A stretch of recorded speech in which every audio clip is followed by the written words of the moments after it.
Welcome to the Relationship Unconscious podcast series. I'm Dr. James Tobin, a licensed psychologist and psychotherapist. My clinical practice is based in Newport Beach, California, and I work with individuals, couples, and families primarily on their relationship issues. I also conduct psychotherapy groups and interactive educational workshops on romantic relationship issues and parenting concerns. In this podcast series, Relationship Unconscious, I focus on how the mind's unconscious influences the way we think, feel, and behave in our relationships. Although we probably like to think our conscious intentions and desires determine how our relationships play out, unfortunately, that's not really the case. Freud established the significance of the mind's unconscious in determining many aspects of our intrapsychic and interpersonal lives, and since the time of his contributions, our knowledge base has evolved considerably. Drawing from all I've learned from my patients in 17 years of clinical practice, it's my hope that this podcast series will capture just how the unconscious impacts our relationships, and perhaps even more importantly, will help listeners navigate the mind's tendencies, especially those tendencies that hinder the attainment of healthy, fulfilling relationships. If you'd like to learn more about my psychotherapy practice, group and workshop offerings, and other services I provide, please visit my website at www.jamestobinphd.com. That's www.jamestobinphd.com, or email me at jt@jamestobinphd.com. The world one sees and the seer who sees it. Seeing things as they are is an essential concept in Buddhist philosophy and psychology, as well as Freudian theory. So much emotional turmoil, what is known as suffering in Buddhism, is due to the tendency to withdraw from and deny the true nature of things, what Freud called the configuration of reality. It is perhaps the most common dilemma I encounter with patients in my clinical practice. A person has great difficulty accepting what has transpired, what has happened, what has come to be, a secret that has been revealed, a life that has been lost, a relationship that has ended. Why is the truth of what's happening, reality, things as they are, such a dilemma for many people? Part of the answer lies in the recognition that as the truth of a situation emerges over time, sometimes even quite suddenly, a change is foisted upon us. Things as they were can no longer be. A life lived with health, for example, is suddenly punctured with the onset of disease. A friend we trusted does something so hurtful that we can never trust again. One might guess that change, specifically change that involves some kind of loss, triggers a mourning process that is difficult for most of us.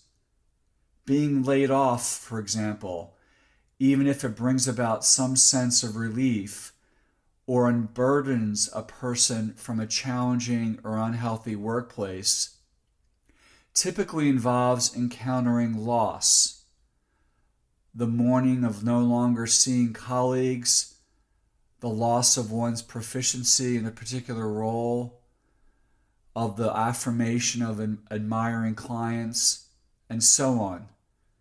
The fruits of one's labors are no longer to be enjoyed. It's over. Yet what I've found is that these types of changes, change that involves some type of loss or transition, are usually not too difficult to resolve and move on from.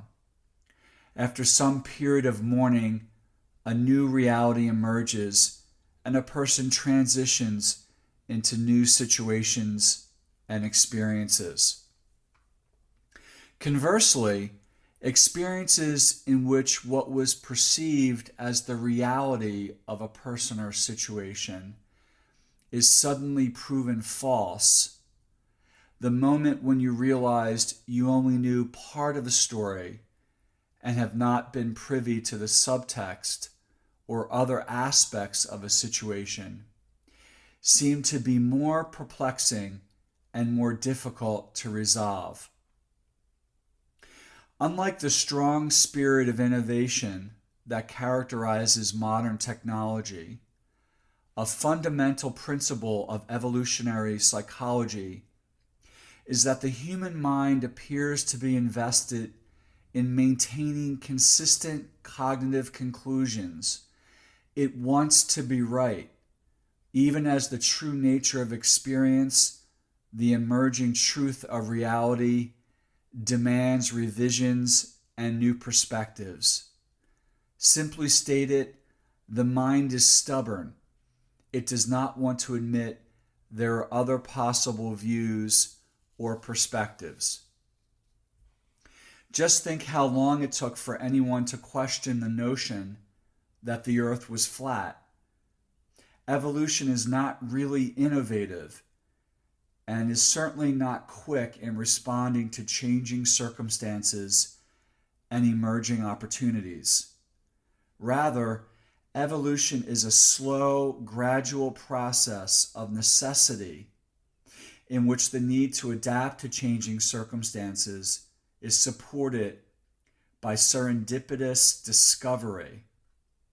Similarly, the mind and all of its perceptions and thoughts and conclusions and the emotions our thoughts stimulate would prefer to remain inert, even as the world around us confronts this inertia every day. The mind seeks homeostasis. Thinking differently about anything is an investment of energy that could be better allocated, if we think in terms of evolution, to simpler goals with more immediate positive gain.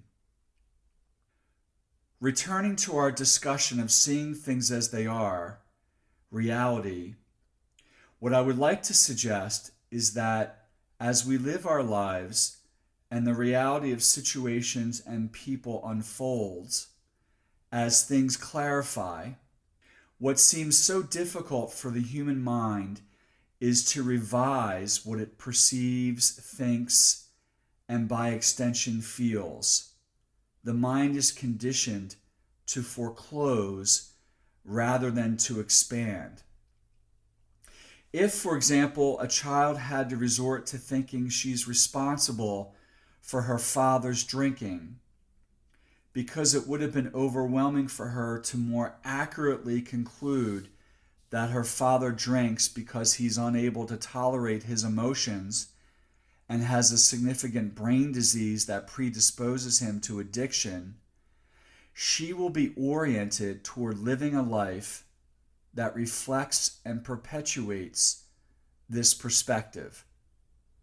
And so 2 decades later, when, as an adult, she is overlooked for a promotion at work, she may assume that the reason she did not get the promotion had to do with some weakness or limitation on her part. She may never have considered other plausible explanations, such as her manager letting his personal feelings get in the way. Perhaps for whatever reason, he has been jealous of this employee for a long time. And it was this issue, not any limitation or weakness on her part, that prevented her from getting the promotion. I call this tendency of the mind accommodation. No matter what the circumstances, the mind seems eager to make sense of a current event with a belief or perspective, an assumptive framework, formulated long ago and held in place by repeated efforts over and over again to maintain the validity of this perspective over all other possible perspectives. The mind finds a way to craft a familiar argument, a predominant thesis or view, and in this way, nothing ever really changes, not the world one sees, and not the seer who sees it. Accommodation captures the psychological mechanisms and dynamics implicated in our understanding of trauma. Most traumatic experiences that remain unresolved are due to the trauma failing to have been metabolized, digested by the mind, processed in a way that allows the trauma to disintegrate as it is absorbed. Just as food needs to be digested, absorbed, and expelled, so too does any experience, especially trauma. By this, I am emphasizing that the trauma, in order to be fully resolved, cannot just be accommodated to, further affirming whatever the person was and believed before the trauma. Rather, the trauma needs to be absorbed by the person's mind and soul. We need to be permanently altered by experience, whether we prefer the experience or not. We cannot remain the same, and the accumulation of life experience necessitates that we innovate, that we think and feel differently as we encounter the emerging reality of people, places, and events, and of ourselves.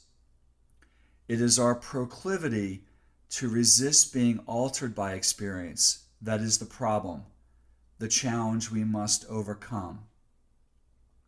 In a future episode, I will discuss the antidote to accommodation, assimilation. In assimilation, a person is able to absorb experience in a productive way that allows for innovative thinking and feeling and strengthens one's capacity to actively engage with a keener perspective on what is really happening. Assimilation can be challenging because it goes against what the mind seems programmed to do. But if assimilation is practiced, it can develop like a muscle and become quite adept at helping a person see, understand, and act in accordance with the reality of experience. Thanks for listening to the Relationship Unconscious podcast. I hope you enjoyed this episode. If you'd like to react to something you've heard, I encourage you to email me at jt@jamestobinphd.com. Also, please add a rating and review the Relationship Unconscious podcast on iTunes. Thanks for being such a great support of this podcast. Tune in next time for more on how the unconscious influences our relationships.